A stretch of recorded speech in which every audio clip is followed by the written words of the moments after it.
Strange Shadows, a Carcash and Smith podcast.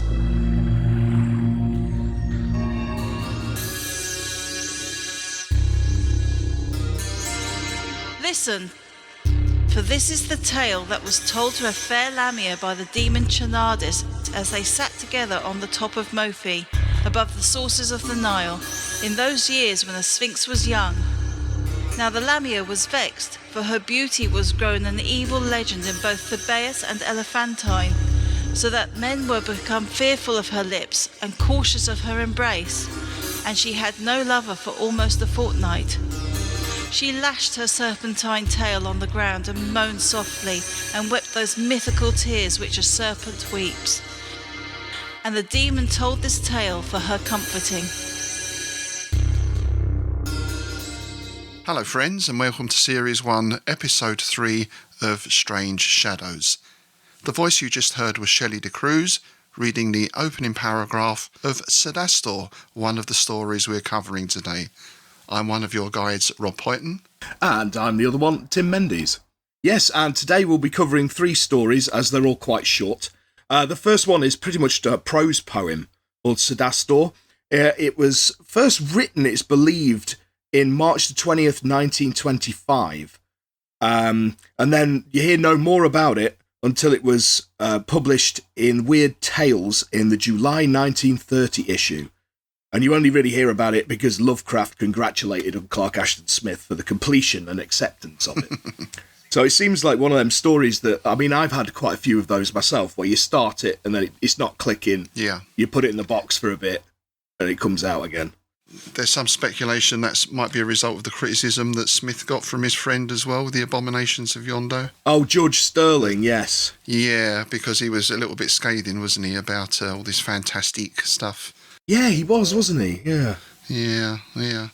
But still, it's as you say, it's a prose poem. It's only, sort of 3 pages long, really. But it's, again, I thought, we can look at this, we'll cover this fairly quickly. But once you get into it, it's very densely packed. And there's a huge amount of references in here. So, yeah, there's a lot of meat on the bones. Yeah, definitely. And I think, as always, before we start, we're both going to pick a favourite word from this particular story. And I've got a strange feeling that we're going to choose the same word, aren't we? Well, if your word's the same as mine, I think you're right. Go on. Yep. My favourite word from this story is Ethyphallic. Yes, likewise. Is that yours as well? Yeah, Brilliant. It is. Well, it kind of jumped out. Yeah, literally. Yeah. Ethyphallic, which is referring to a statue with an erection. Which was quite a Roman thing, I understand, and I'm sure in other places as well. Yes, they loved their phalluses, didn't they? Yeah. And didn't they used to carry around big phalluses as some of their bacchanalian rites and rituals, I believe, so, Yeah. They used to, it was, like nowadays, well, I mean, when I was a kid, I don't know about now, but when I was a kid, it was always the thing when you got a permanent marker to draw a penis on the wall. Absolutely. Yeah, absolutely. Yeah, no, but that apparently dates back to Roman times. Apparently, like, Roman ruins and stuff have got, like, the old Roman graffiti, the old penises on the walls and things like that. Yeah. Brilliant. Yeah. So it's classical. Well, graffiti is a Roman word, I should imagine, isn't it, in itself? This also led me down a little rabbit hole because while sort of researching this word, I came up with another, which is based off of this, obviously, Ethyphallophobia. Which is a fear of erect penises, or the fear of seeing an erect penis. Now, those of you out there who've played the Call of Cthulhu role-playing game, you may remember, or you may know that when you fail your sand roll, sometimes the keeper can give you a phobia. Yep. So you get fear of the dark and a lot of other things. But I don't remember a mention of this in the rule book. It's the same with Eldritch Horror, and you get a card. Can you imagine if that gets shuffled into your deck? And we were sort of speculating earlier what sort of type of role-playing campaign you'd be playing if you could insert this phobia into it. We were thinking maybe something based more around the work of Michael Shea, perhaps. Yes, yeah, in the seedy end of Hollywood with shog-off poetry and lots of prostitutes. Yeah. Yeah, for those of you who don't know what we're talking about, check out the Innsmouth Book Club podcast, we did an episode on Michael Shea's Fat Face. Yes, it's a very excellent and disturbing story set in the seedy underbelly of LA, wasn't it? In the sort of 70s, 80s. Yeah. Brilliant. Excellent story. Brilliant stuff. So now this story is a nice framing device where we get a fair Lamia who's being sort of cheered up, really, by the demon Charnadis. Charnadis. I looked up the name, and I think it's just totally a Smith invention. Yes. But it has that feel of charnel, doesn't it, already? It does, doesn't it? Yeah. And Lamias have got quite an interesting background and history because we're delving into Greek myth here. Mm-hmm. And the original Lamia was a queen of Libya who was loved by Zeus. And Zeus's wife Hera got really jealous about this. So every time the Queen Lamia had a child, Hera killed it. And this drove the queen mad, so she became a child killer. In fact, a child eater herself. Nice. And like a lot of these myths, it's pretty grim stuff. It is grim, isn't it? It's, it's like, yeah, it's just like, yeah, she was driven mad. Yeah, that'll do it. Yeah. So she became something of like sort of bogey woman, really. It was, a monster that you'd frighten, I guess, behave, or the Lamia's going to come and eat you. Or the Lamia will come and get you, yeah. Like the variations on child catchers and, the grim fairy tales of the witch in the woods and all that, But then this character sort of evolved and it became more like a succubus, really. So that's a more common meaning today, I guess. The night visitor that drains the blood or energies of young men. Yeah, there's a euphemism. Yeah, well, I think this is something we get throughout this story, to be honest. Oh, yes. Yeah. Well, but the first note I wrote while I was reading this was the first thing you see is the erotic undercurrent. Yes. Which is so totally different from Lovecraft because it's completely sterile, his stuff.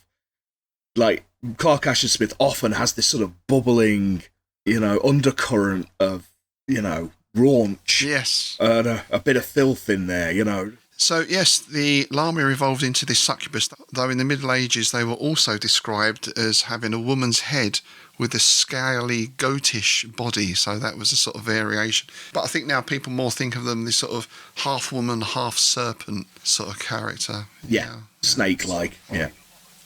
Yeah, because, a lot of modern mythos writers, myself included, have kind of associated them with Yig.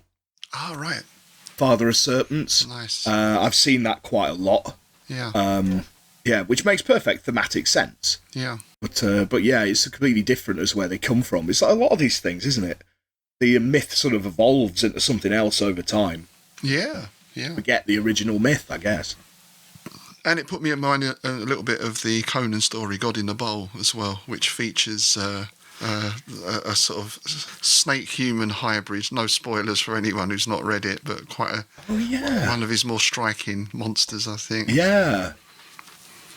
Well, Howard loved his snakes, didn't he?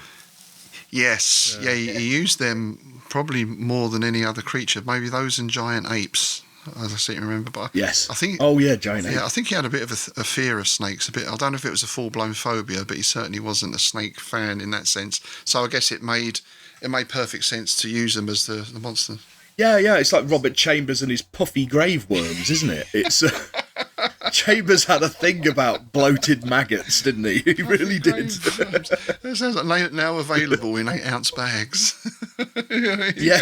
Multi-pack, buy one get one free. Puffy grave worms. What, Nestle? Oh, I could just see the 80s style advert for it now. Yeah, like What's It's a Monster Munch, yeah. Nice.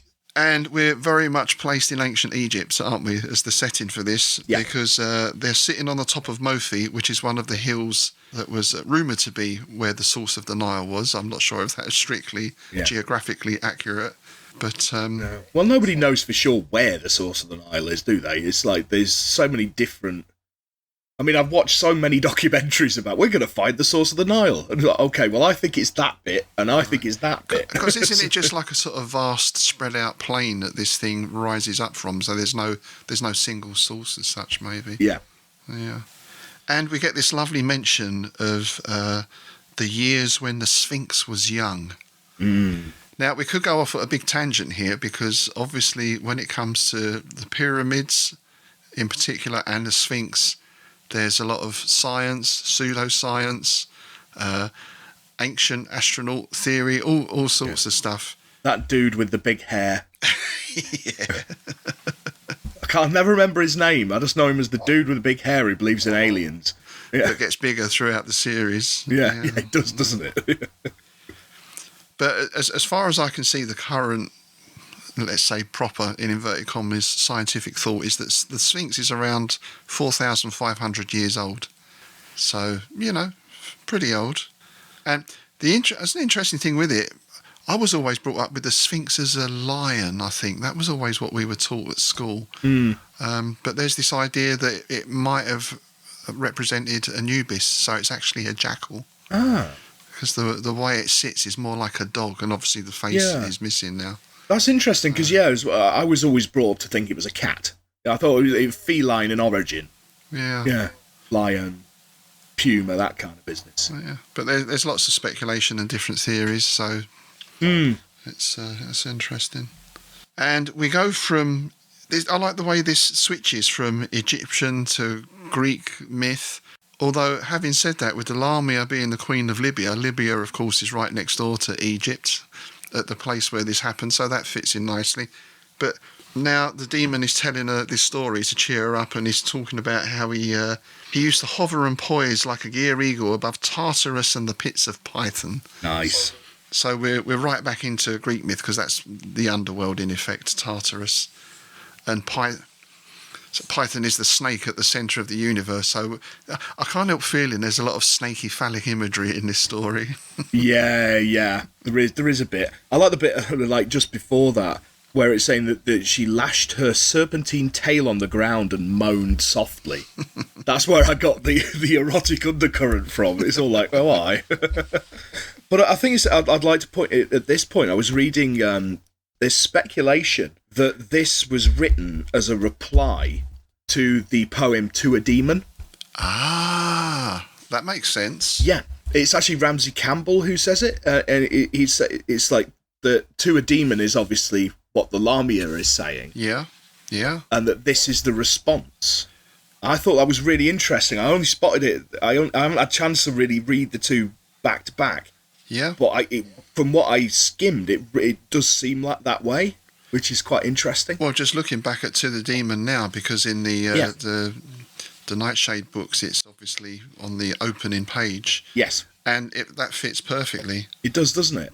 Because we've got that interplanetary travel aspect in there as well, and everything else. So that does work very nice. Oh, that's really cool. It's interesting, isn't it? Yeah, I thought that was a really cool little tidbit. That. Yeah. And just going back to the sexy times, I also noticed that that nice little comment that the Lamia has had no lover for almost a fortnight. What's that, about 10 days? Almost a fortnight, 11 or 12 days. Yeah. Oh, blimey. 90% of the human population goes, ooh, all right. Once a fortnight.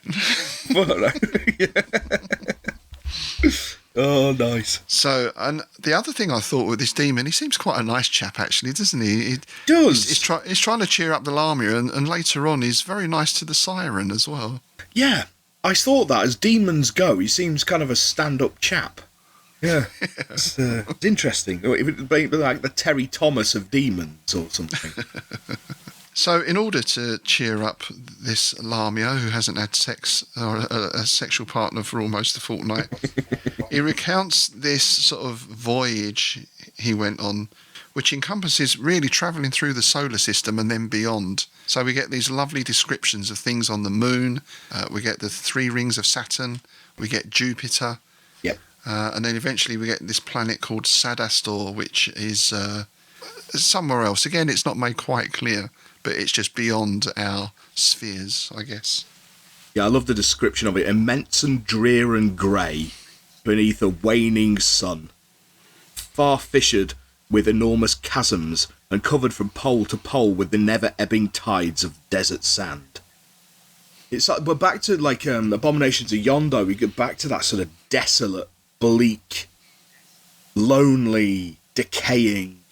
I mean, all the way through this again, like the descriptions, there is like a big thread of like ennui and just entropy, Yeah. and that kind of thing. It's a recurring theme with Smith, I think. Everything's on a downward trend, isn't it? It's decay and the sense of maybe once having been a thriving place, but just now barren and desolate. But almost barren and desolate is one thing. It's beyond that, even, it seems to me. Yeah, rotting. Yeah. And he finds this, I guess you'd call it an abyss, because he's flying over what used to be an ocean bed, and he finds this a bit. It sort of put me in mind of sort of Mariana's Trench or that kind of thing. Yeah. And he just has a whim to fly down it. So you get this lovely description of the cliffs as they wound ever downward in tortuous spirals for mile on mile of utter and irredeemable desolation. And the light grew dimmer above me as ledge on ledge and battlement on battlement of that strange red stone upreared themselves between my wings and the heavens. Again, it's that use of language is just brilliant, isn't it? It's, Yeah. painting pictures, you know.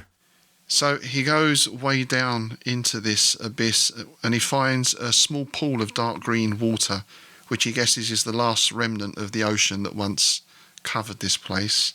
And he hears a voice in accents that were subtly sweet as the mortal wine of the mandragora and faint as the murmuring of shells. Isn't that beautiful? Oh, it is, yeah. So this is where the siren is. A female form with hair the colour of ocean kelp and berry-line eyes and a dolphin-shapen towel. Nice. So yeah, I had to look berry-line up, and I gather it's a type of turquoise, a shade of turquoise. So very vivid. Again, he seems to delight in finding these unusual names for colours. He does, yeah, he really does. It's like there'll be one I'll be discussing in one of the other stories in a bit that is the same sort of thing. To me, Berryline sounds like something from Maybelline, doesn't it? The new range of lipstick or something. New Berryline from Maybelline. New Berryline. As worn by sirens. Nice. And basically the siren is spending out her remaining days in this ever-shrinking pool of water. So things are not looking good, and she asks who he is, and he says, I am the demon Shanadis, but who art thou who lingerest thus in this ultimate pit of abomination in the depth of a dying world? Yeah. We get her name of Lispiel, and she explains what's happened. She used to swim around quite happily in this huge ocean, and now she's left in this, almost a puddle. You get the impression that's all that's left of this once vast sea. Yeah, that's it. She'll basically, when the water finally all goes, she'll die. So things aren't looking good for Lispiel, are they? Let's face it. And she begins to weep, and her briny tears fell down and were added to the briny waters, which is a nice image. And again, he seems like a nice chap. We say he, we're assuming is masculine. That's the impression we get. But he tells her, weep not, for I will lift thee upon my wings and bear thee to some newer world, where the sky-blue waters of abounding seas are shattered to intricate webs of wannest foam, on low shores that are green and aureate, with pristine spring. So he's got a nice turn of phrase, doesn't he, this demon as well? Oh, yeah. He's quite eloquent, isn't he? Yeah. Yeah, there's something quite Byronic about him, this demon, isn't there? Oh, yes. Yes. Yeah, you know, there is something quite Byronic. You can almost picture him having those sort of features, perhaps. Yeah, you can, yeah. And the moustache and everything. Yeah, I can see it. The demon, you know, a few good frills and all that kind of And the business. big bat wings coming out. Yeah, That'd be a cool demon. Yeah. But she refuses this offer. She turns him down, but she says that she was born of the waters of this world, so that's where she must die. And she's very accepting of her fate. And we get this lovely little speech from her that explains how this place used to look and how it used to be. Yeah. There were wars going on, there was trade going on, there were ships laden with byssus and cargoes of topaz and garnet-coloured wines and jade and ivory idols. So, again, with the very few words, I feel like a bit like the Abominations of Yondo, you get this world building. Just a few sentences, but yes, I want to know more. What was going on? Who was this? Who was that? What was that? Yeah, it's interesting, isn't it? Because just like the choice of words he uses and the things he chooses to describe, like when she talks about her lovely seas that ran in unbroken sapphire from shores of perennial blossoms to shores of everlasting snow, you get a full picture of this world in your head, don't you? Yeah. You know, you got it's. You know, it's hemispheres and it's... Yeah. And then you get with the wines and all that, you kind of get this kind of opulent society that's, again, which is, again, the recurring theme, is just fallen to complete ruin. Yes. What happened to precipitate this downfall? Was it a... Yeah, that's it. I want to know. Yeah. I want to know, you know. And, I had to check byssus as well, because that was another unfamiliar word with me. Mm. And byssus is a sea silk that's made partly from the threads of mollusks, which I was not at all familiar with that concept at all. Now, you see, I was, because it's become a thing. It's become a new thing. And my missus has got byssus underwear. Oh, because, I see. Yeah. No, it's become the new thing because it's really like is it environmentally friendly sort of thing? Is it? Yeah, environmentally friendly, and it's also good for like heat and moisture and all that kind of stuff. So it's cooling. Right. So it's really good summer stuff. Wow. Yeah. Look at that. You know, I know this because she goes, look, my pants are made out of crab shells. Yeah. I just thought it was hilarious. So I saw on the label byssus. So there you go. Right. No, I've never heard of it before. So Clark Ashton Smith was well ahead of his time with that, even. Yeah, damn right. Environmentally friendly underwear back in the 20s. But then we get this, you know, just a reminder that not everything is nice and lovely, because she also mourns the loss or the memory of the dead captains, the beautiful dead sailors that were borne by the ebbing tide to my couches of amber seaweed in my caverns underneath a cedared promontory. Alas, the kisses that I laid on their cold and hueless lips, on their sealed marmorian eyelids. Yeah. So she is a siren. Right? Exactly, you know. And there's a little hint there of something that... It's sort of a reoccurring theme in his stories, isn't it? That hint of necrophilia, you know, love beyond the grave. Yeah, and you've also got this kind of, as well, from what, like, talking about, like, the civilization and things like that, is she part of its downfall? That's kind of what I was thinking, because obviously she's luring these poor buggers who are doing all this trade and keeping the world going to their doom. Yeah. You know? Did that spiral at the start? Was that the start of the spiral that the trade is affected? Yeah. Yeah, you never know, do you? I mean, it's interesting to think about these things. And that's what I like about that it's left ambiguous. It isn't explained. Yeah. You can then go off in your own head and create these reasons, you know. Yeah. So that's pretty much the story. The demon feels very sorry for her. Yeah. But he also knows that she speaks the lamentable truth, that that's her doom, which is a nice way, because doom in that sense can mean fate as well, not just your demise, but it's your doom to do this, or it's this doom that this is going to happen to you. And so he gives her condolences, no less vague than vain, and bids her a melancholy farewell, and flies back up and out of the abyss.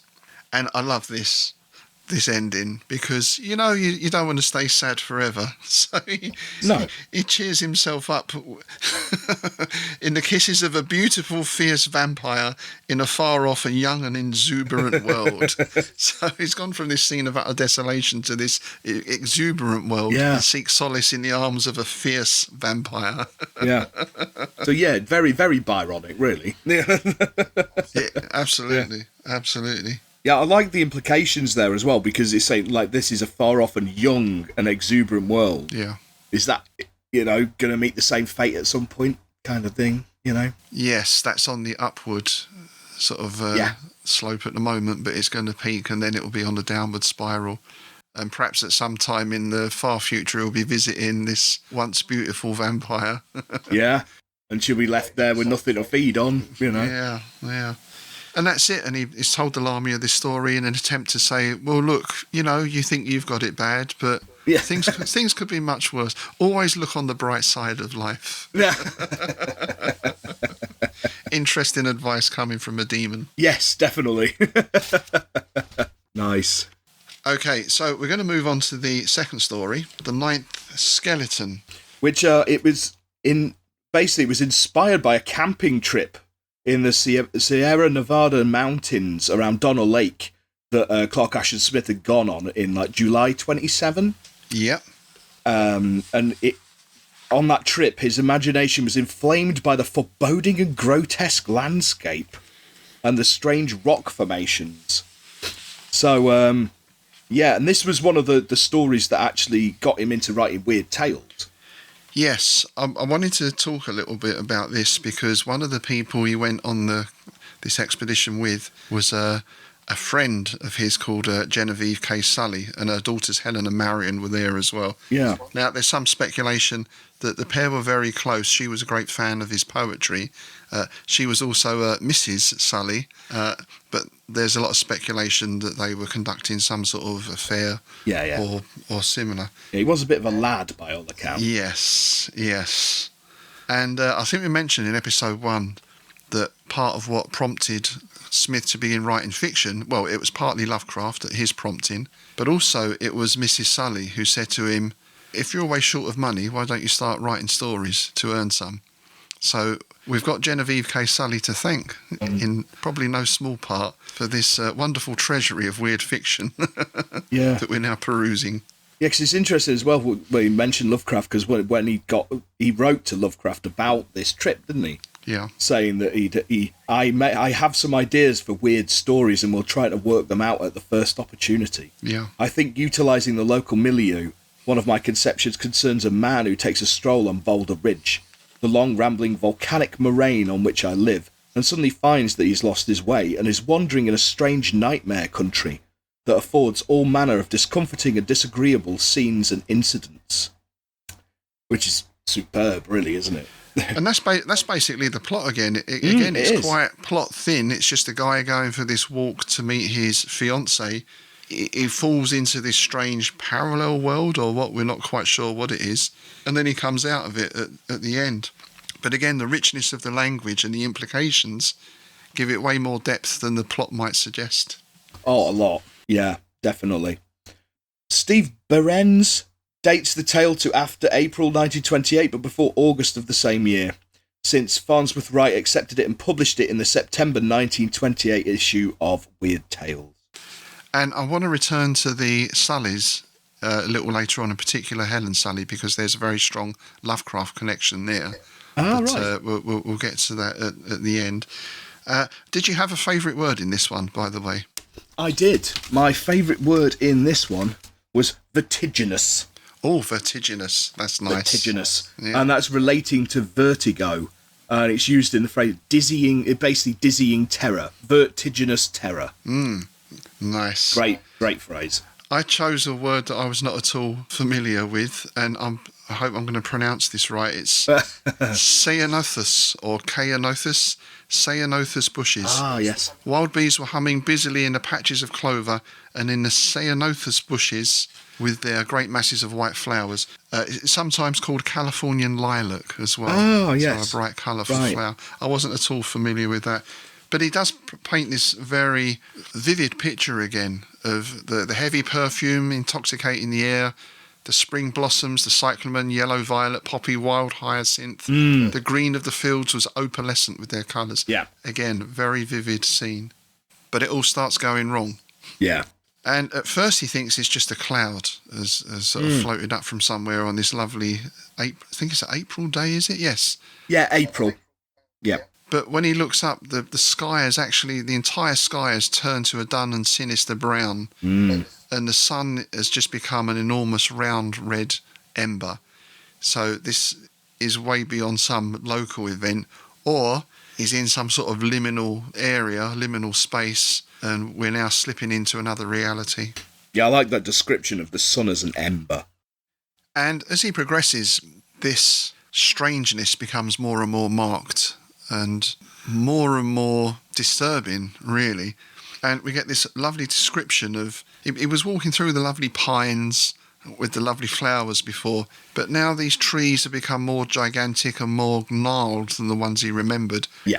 And their roots writhed in wilder and more serpentine contortions from a soil that was strangely flowerless. Which, I don't know if you've ever been to Wistman's Wood on Dartmoor. Yes. It really put me in mind of that. Those amazing... Because the ground there is very rocky. Yeah. And the trees are just incredible twisted shapes. I'll put a link up or a picture up in the show notes below. Yeah, I was in, literally yesterday, I was in the woods around Arundel, which is an ancient woodland. And again, because it's all chalk, so you've got the same kind of effect. You've got these really big, fat, sort of, almost look like pythons coming out of the soil and all that kind of stuff. It's really quite impressive. We get an implication of monoliths as well, because he sees these boulders and he describes them as being large as druidic monoliths. And the forms of some of them were such as one might see in a nightmare. I'm not sure what form that would be for a big rock exactly. Oh, well, actually, that brought to mind the woods outside of Paris, because I did a lot of research working on the Musketeers versus Cthulhu thing, and the forest of Fontainebleau outside of Paris is known for having boulders shaped like weird monsters. Ah. Yeah, it's some natural, like, geological thing that there's boulders that look like minotaurs and all kinds of weird and wonderful thing. Wow. And people going through the forest at night and seeing like silhouettes of these things would freak out. But yeah, that's a thing. Yeah, so I wonder if, because obviously we know he does a lot of stories set in France. Well, we've got that whole Averoigne cycle, which is mostly in these strange woods and forests, isn't it? So, exactly. So I wonder if that's what inspired that comment. Interesting. As far as we know, I don't think he ever particularly left California, did he? Let alone no, not really. Travel across to Europe. So that could have been something he'd read about, maybe, I wonder. He occasionally went to San Francisco and met up with people like Fritz Leiber, but apart from that, not a lot of travel. It's interesting to speculate. And again, at some point, we want to get into Smith's letters. And so he continues along this path, which is now covered with a grey dust. And he sees something quite disquieting in the path. He sees footprints that on first glance might appear human because they've got 5 toes. But there's something rather odd about them. Yeah. The foot part of the print itself is remarkably thin and narrow. I love that. It is good, isn't it? You can see that. I mean, given the title of the story, we've got an idea of what's coming, right? But nonetheless, it's a disturbing image. Yeah, it's a superb image, yeah. And I like the fact that it ends of made me shiver. Yeah, it made me shiver as well, mate. And the minute anyone mentions sort of animated skeletons, it's Jason and the Argonauts, isn't it? Harryhausen. Absolutely, still the best. Oh God, yeah. Yeah, I've actually seen them. Because they were on show in Scotland, weren't they? Before that, I saw them in Bradford at the Museum of Film and Television. Oh, nice. I went there and I saw the exhibition. They had a bunch of them. They had like the Hydra and all kinds of stuff there, like Medusa and all sorts. But I actually saw a lecture by Harryhausen. And my partner at the time got a book signed by him and stuff. Really nice chap. That's nice to hear. Sitting there drinking a brandy after the lecture. It's just like, good man, you know. Yeah. Yeah, it's nice when you meet people like that, and they're good people, isn't it? It's Yeah, because you meet so many people just in general that are arseholes, so it's nice. And he eventually comes to this sort of open area or this field, and the sky by now has turned from a dull brown to a dead funereal purple, wherein the sun smouldered like a moon that had risen from a bath of blood. Again, fantastic imagery. That's beautiful. And the rocks in this field are very suggestive of headstones, of tombs, and of monuments. There's not even any grass now. We've just got a mottled earth and some good old evil-looking fungi. Leprous fungi, which always goes down well in a weird tale, doesn't it? Oh, doesn't it just? Bob. Hope Hodgson. That's basically Hodgson right there, isn't it? Yes. Leprous fungi. And this is where he hears the sound, the first sound that he's heard, because there's no bird life here, there's no breeze whispering through the trees or anything like that. And the sound he hears is a faint and evil rattling. So, again, we've got an idea of what's coming. Mm-hmm. But the presentation of this was quite surprising as well. I remember the first time I read this, you think, right, it's going to get attacked by a skeleton. Yes. Maybe with a sword or something, right? That's kind of where we're going. Yeah. A skeleton does come out of the trees to walk across this field. One weird thing is it just ignores him. Yep. And the second thing, it's carrying a little baby skeleton as well in its arms. Yeah. And it moves with a feminine grace. Yeah. It does completely wrong foot you, doesn't it? It's, yeah. I remember reading that at the time, and it's like, because again, the first time I read it, I was kind of expecting it. It was like, oh yeah, here we go. He's going to get attacked by a skeleton. And then you get this, it's almost like a ceremony. Yeah, yeah. It's like some kind of ceremonial thing, isn't it? Because one by one, these skeletons come out, all holding babies, and just walk off past him. We get 8 of them, don't we? And it's almost like these ghost sightings where something is being reenacted, some sort of time loop where the soldiers are constantly marching up the road or whatever. It has that sort of haunting feeling. Yes. But at the same time, it's very tangible and very concrete. He's actually there. He's not seeing apparitions. These are actual skeletons walking past him. Yeah. And I sort of find the fact that they ignore him almost more scary in a way. Yeah, it is. Again, it's back to that insignificance. It's like, you don't matter, you know. And there is something creepy about being completely ignored. Like if you walk into a room full of people and everybody just ignores you like you're not there. It does put the wind up you, doesn't it? You know, it's one of them things. You know, we're a social animal, so being completely ghosted can mess with your head. Yeah, yeah. So these 8 skeletons pass from sight. They just seem to walk from one side of this clearing to the other, out of the trees and then back into the trees. And then he notices that one of these rocks near him is like a headstone, and next to that is what looks like a freshly opened grave, gaping darkly in the soft soil. And he gets the rattling sound again, and then something plucks lightly at his sleeve. So now we do get interaction with one of the skeletons, the 9th skeleton, the titular skeleton. Yes, the titular. The thing is that got me with that's very Jamesian, the way that's presented. Oh yes, that's a good catch. Plucking lightly at the sleeve. Yeah. That's a very Jamesian line, that.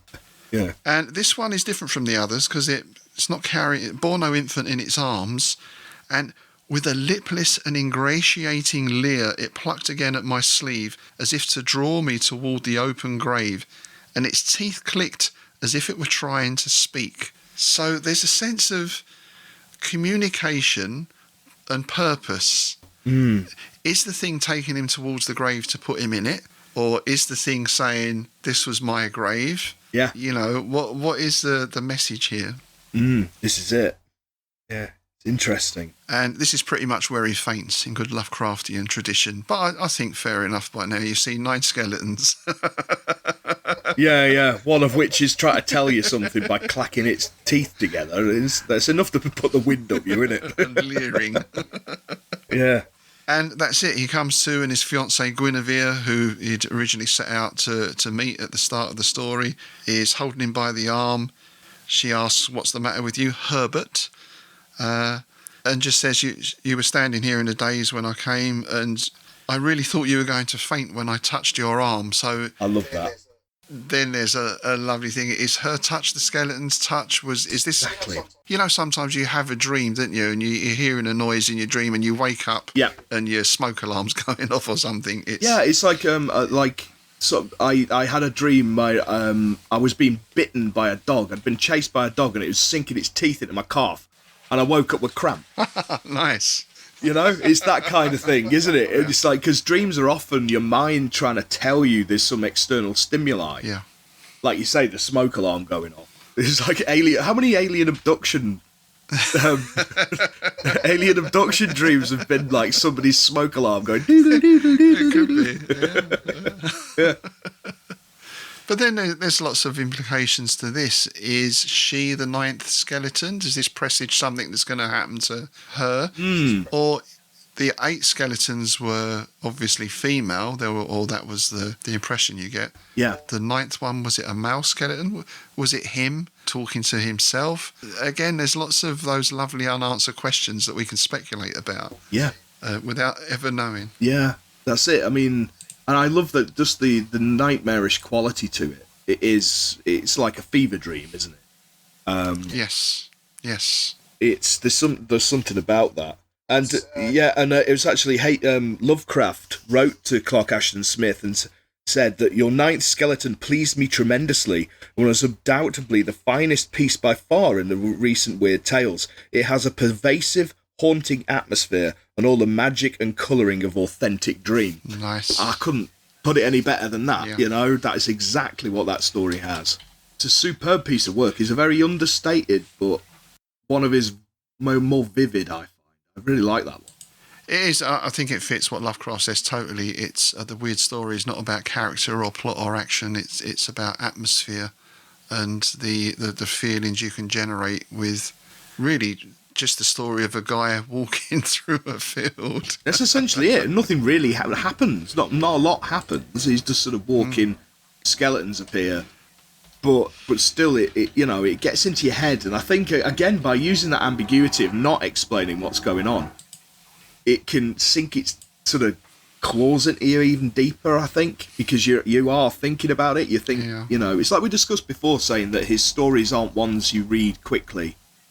You have to digest them. Absolutely, yeah. And that this is a perfect example of that. And you mentioned M.R. James there, and you say that is quite a Jamesian trope in some ways, the dead thing sort of grabbing at you. But with M.R. James, this would have been set up by him finding an old whistle or an old book, or there would have been something, he would have caused this in some way. Brass rubbing or... Yeah. He was digging too deeply or whatever it was. But this just seems to be out of nowhere. We get no idea that the guy's not been reading the dodgy books, or he's not murdered anyone as far as we know. Yeah, there seems to be no actual reason for this to happen. So is it just the unreliable narrator again in some way? There's just some sort of fugue state that he's fallen into. Yeah. Or did this actually happen? But I do find that chilling somehow. The skeleton sort of tugging on his arm, and the fiancée is doing the same thing. There's something unsaid there that is... Yeah. I don't know. Yeah, that mirroring at the end of the... Yeah, I thought you were going to faint when I touched your arm. It's... Yeah, because he did when the skeleton did it. So, yeah, I mean... There's a lot to think about with that one. Even considering it's only like 3 pages long, there's a lot to think about. Yeah.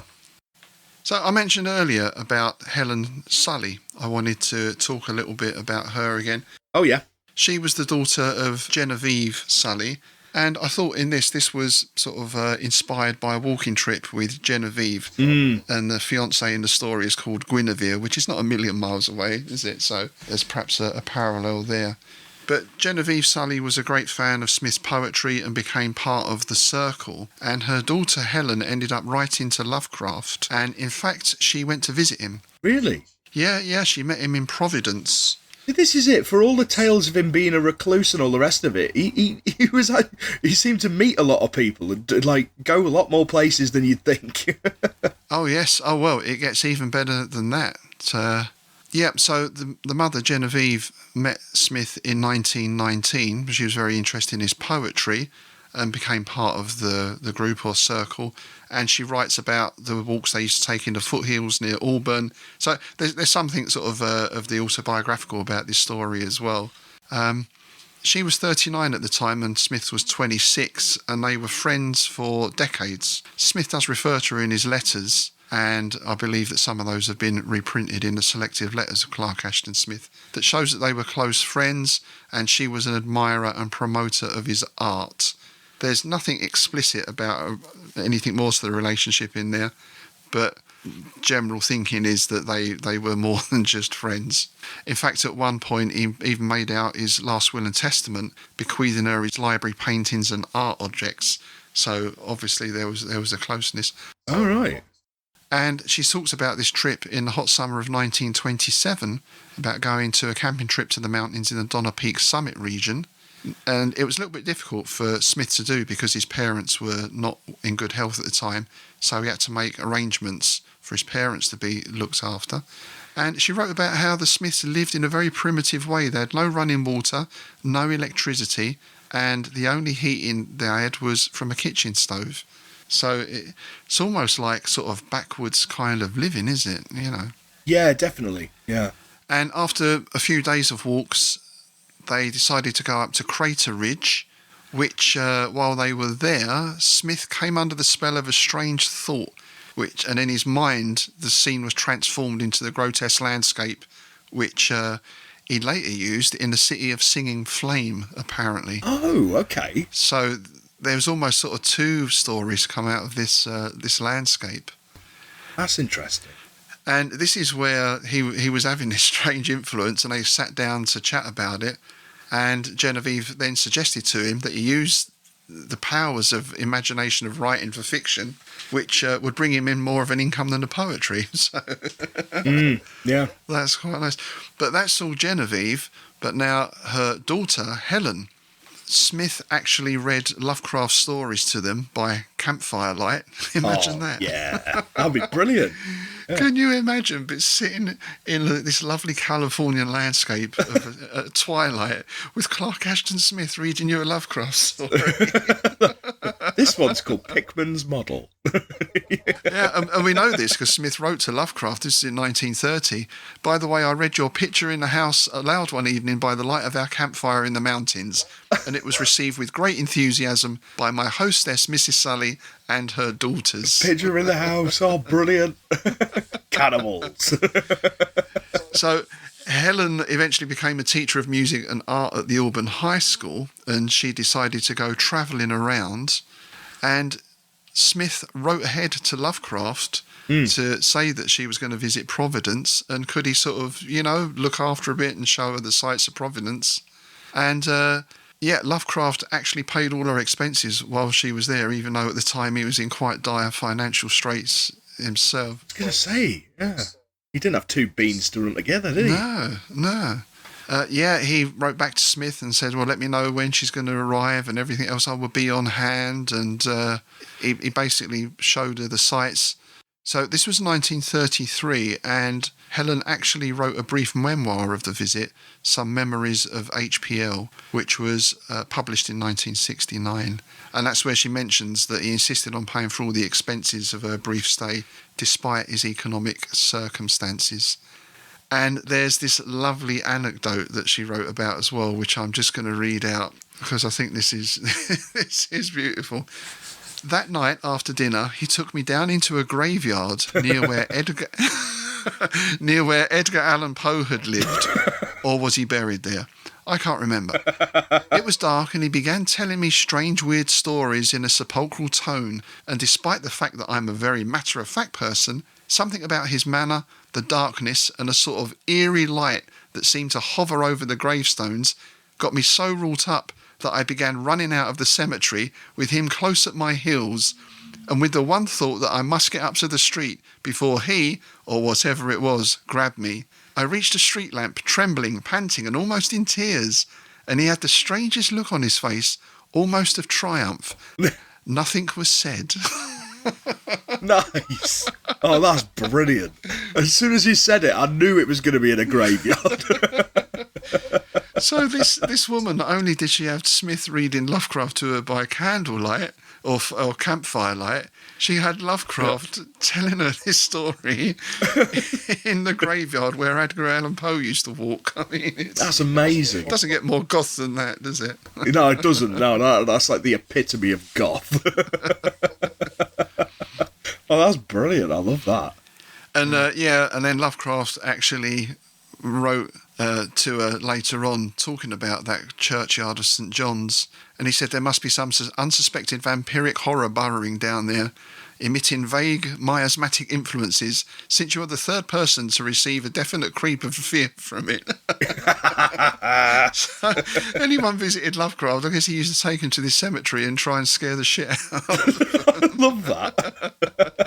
So this is what we're talking about, like that we've spoken about before, haven't we? That people seem to forget that the man had quite well-rounded sense of humour. Absolutely, yeah. He wasn't this sort of pale wine hermit that everyone speaks about. No, you know? Genius. Yeah.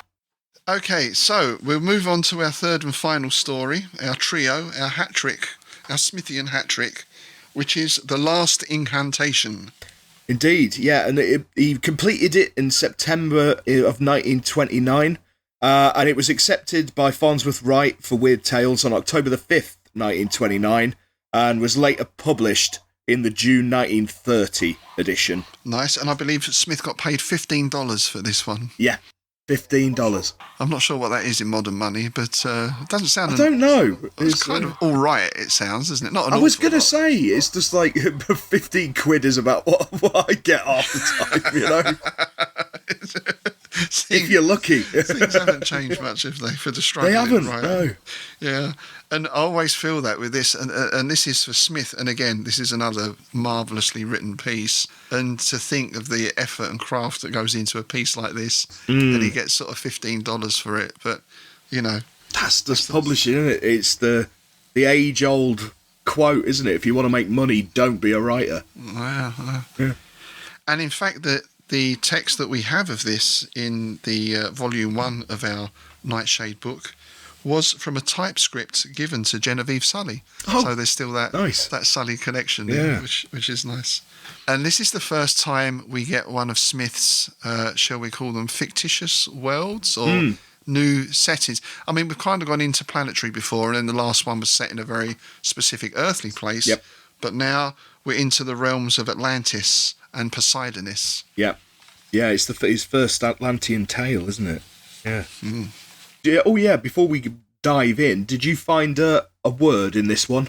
Yeah, the one I had here that I didn't know, and again I thought was a very nice word, was tourmalines or tourmalines. Oh, nice. Which are a form of crystal, colourful crystal. Oh, cool. Okay. I went with glaucus. Oh, yes, that's a good one. Yeah, which can be a dull greyish green, but also refers to the dust that you get on grapes. I love it. Wow. Yeah. How do these things originate? Did someone think that we needed a word for dust on grapes that wasn't just dust? Yeah. Well, you know, that specific thing that you get when you get a bunch of grapes, you got that weird sort of dust to them. Yeah, and that's what it is. Glaucous dust, apparently. Wow. Yeah. And it's sort of used a lot for eyes, right? Particularly in the context. So again, you get that picture, don't you? You get that image. A dusty grape, it's that the sightless eye or the filmy eye kind of. Yeah, sort of the milky. Yeah. Yeah, I'm thinking of the Telltale Heart and the old man. Oh, yes. The eye, eye. Yeah. Roomy. Oh, yes. That's it, the roomy eyes. Yeah. And we get introduced to a character here who pops up in I think 2 or 3. Yeah. Who is Malagus the Magician. And the story opens with Malagus sitting in the topmost room of his tower that is builded on a conical hill above the heart of Suzerain, capital of Poseidonis. Malagus at the time of this story is very old. It doesn't really say how old, but very old. Yeah. So I guess he's lived generations because he's a necromancer, right? Smith loves his necromancers, doesn't he? He does, doesn't he? I get the impression, like, it's not really explicitly said, but he's lived beyond his years, if you know what I mean. He's sort of like an unnaturally extended existence. And he's kind of in this ennui. He's lived so long, you get the impression he's done everything and seen everything. And at this stage in his life, he's bored. So we get this lovely description of the magician himself with his white eyebrows, the umber parchment of his face. His eyes are cold and green as the ice of ancient flows. Yeah. His beard half white, half black. Oh, there we get the glaucous gleams. His beard fell nearly to his knees and hid many of the writhing serpentine characters inscribed in a woven silver athwart the bosom of his violet robe. Nice. I mean, this is your definitive image of an old magician, is it? The old wizard, yeah. Of an old wizard. Yeah. It really is. Yeah. Yeah, I like later on in a further description later, it describes his skin, where here it says umber parchment, it says mummy-like, doesn't it, later on? Again, it gives you that sort of impression of, this guy's really old. Well preserved. Yes, yes. A sort of wrinkly David Dickinson. Cheap as chips.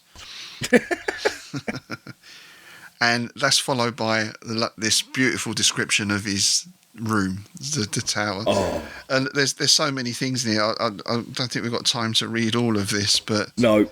We've got the skulls of men and monsters. We've got phials filled with black or amber liquids. And, there was another word here as well. Little drums of vulture skin and crotali made from the bones and teeth of the cockadrill. I didn't know what a crotali was either. No.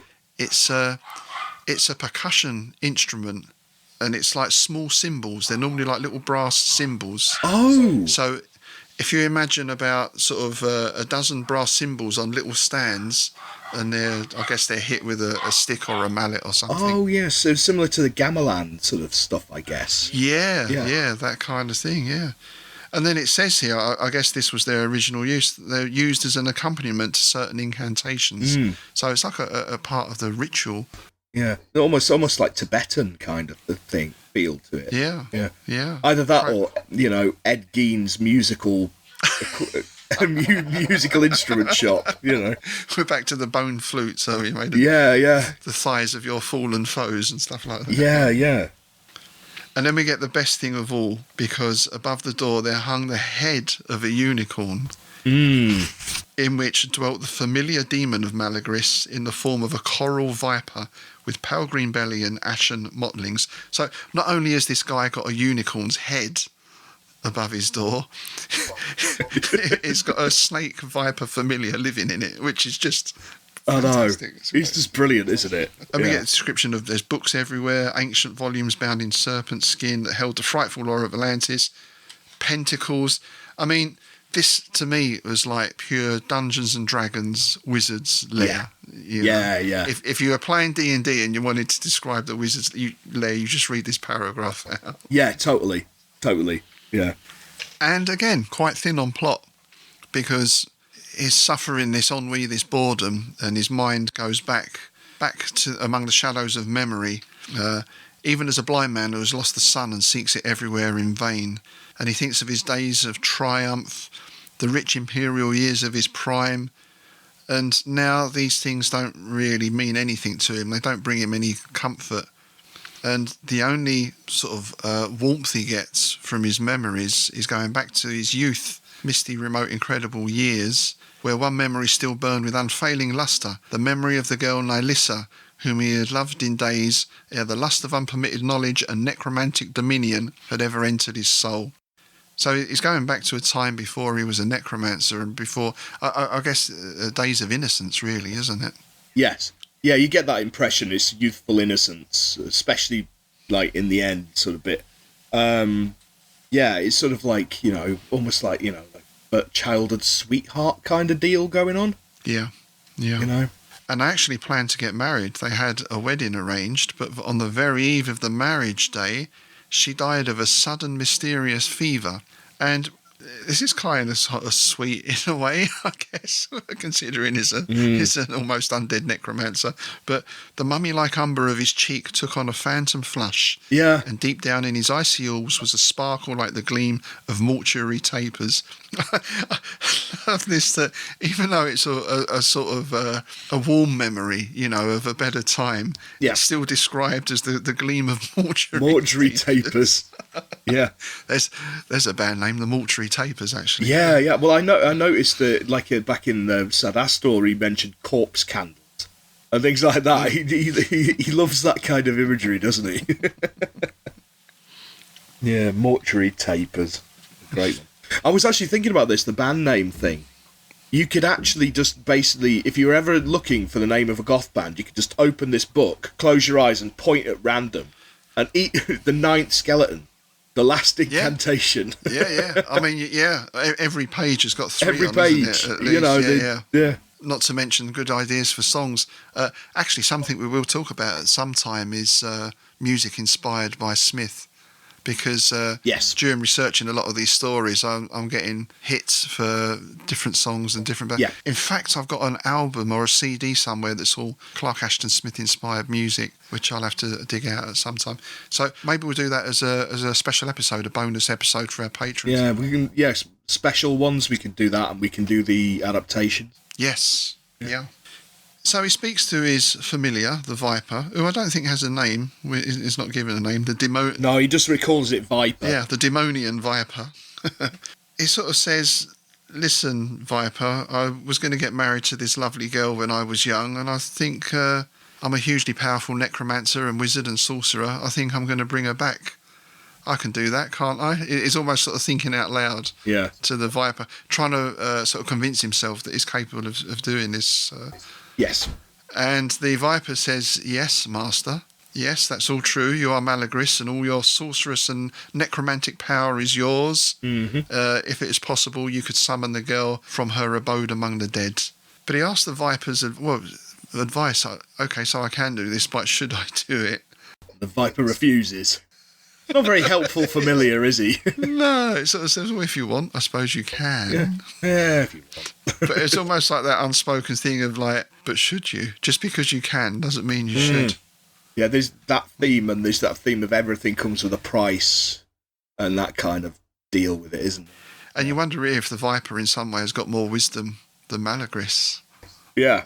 You know? Well, I often think that in stories, not just with Smith, but in a lot of things where you get familiars, the familiar seems to know more than the actual witch or wizard 9 times out of 10. Yeah. It's an interesting trope, that. So he decides he's going to do it, and then we get this lovely description of the whole ritual that he takes to summon back the spirit or the shade or the body or the person of his long-lost sweetheart. And again, this could be something you'd read out in a role-playing game if you wanted to describe the ritual going on. Yeah. It's perfect, isn't it? Yeah. We've got thuribles, we've got grey vellum, we've got vermilion runes, we've got the fumes coming out of the censers, blue and white and violet in thick clouds. Again, I'm thinking when he wrote this, I mean, this is sort of pre-Lord of the Rings, and I can't think of, or certainly contemporary with. I can't imagine he wouldn't have read Lord of the Rings. I think that was first published in the 30s or 40s, maybe, or maybe even later. But certainly he's not being influenced by that.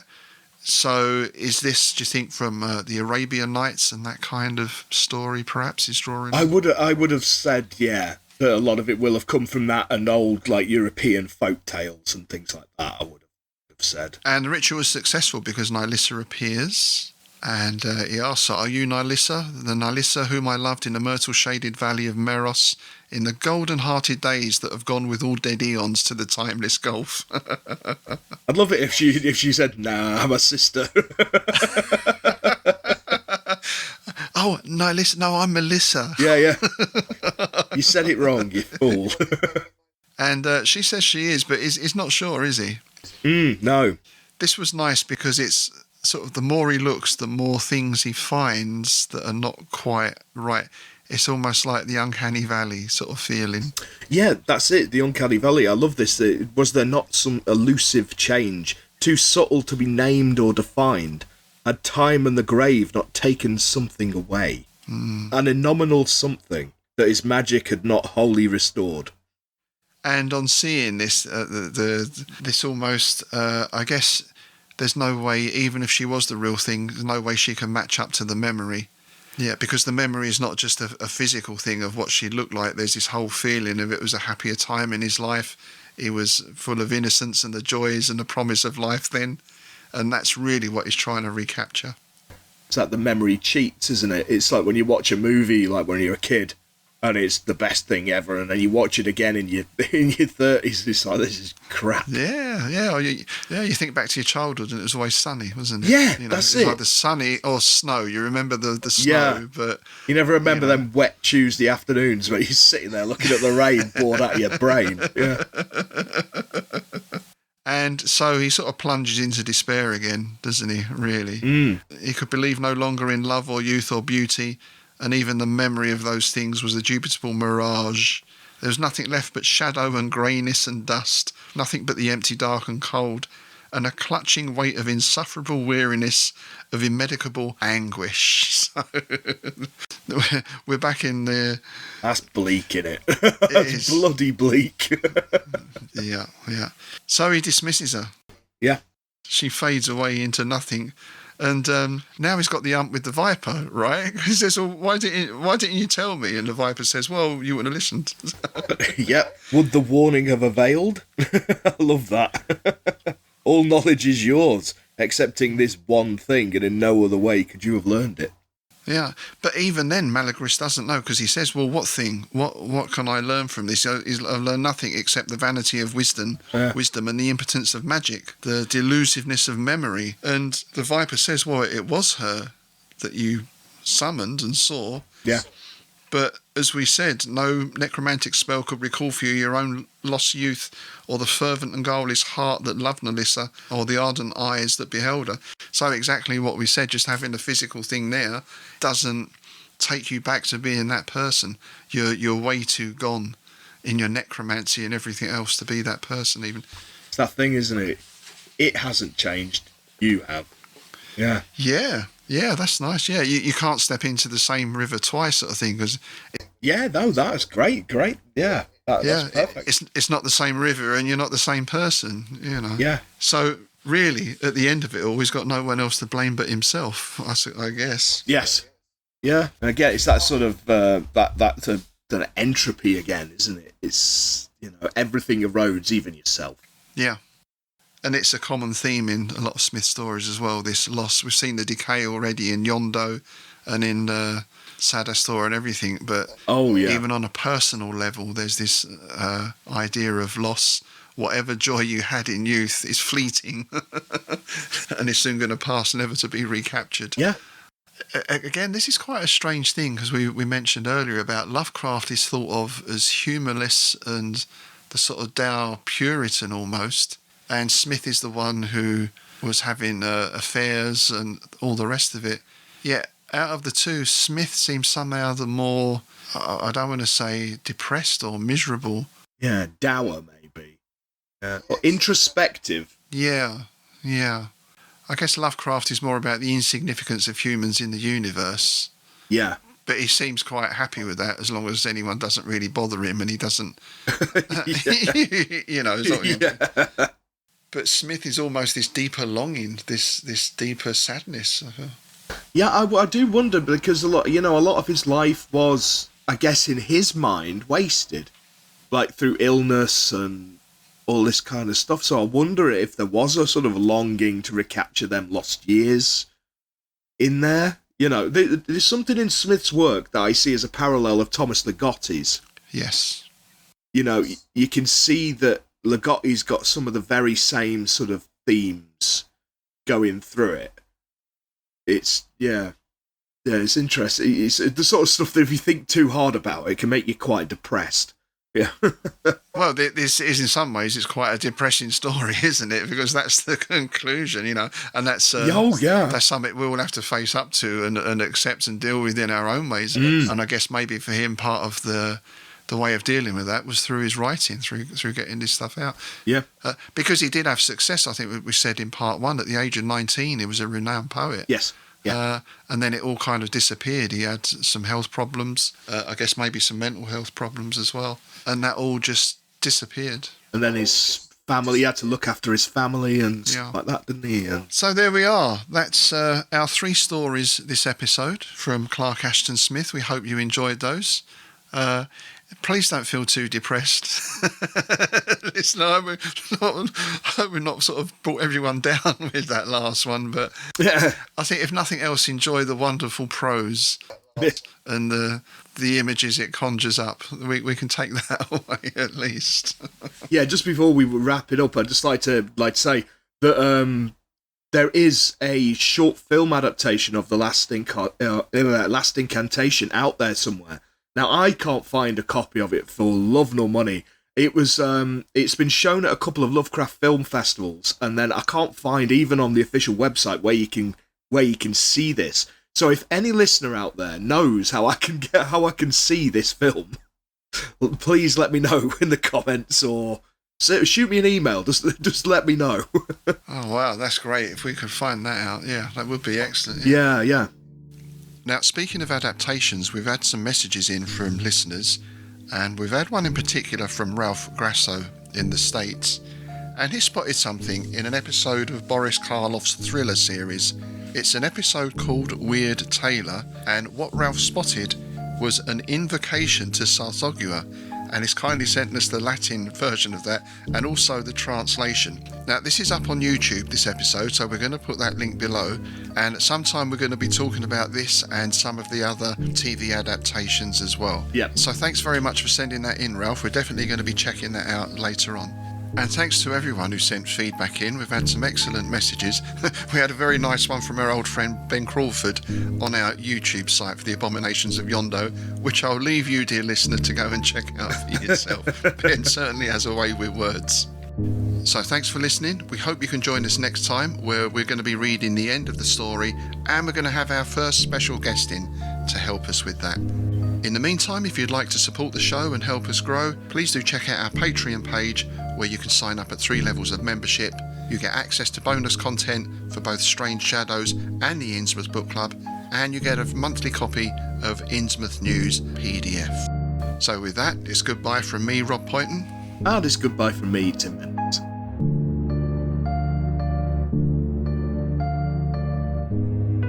You have been listening to Strange Shadows, a Clark Ashton Smith podcast produced by the Innsmouth Book Club in association with Innsmouth Gold. For further information, visit our website at innsmouthgold.com. Because Innsmouth is not just a place, it's a state of mind.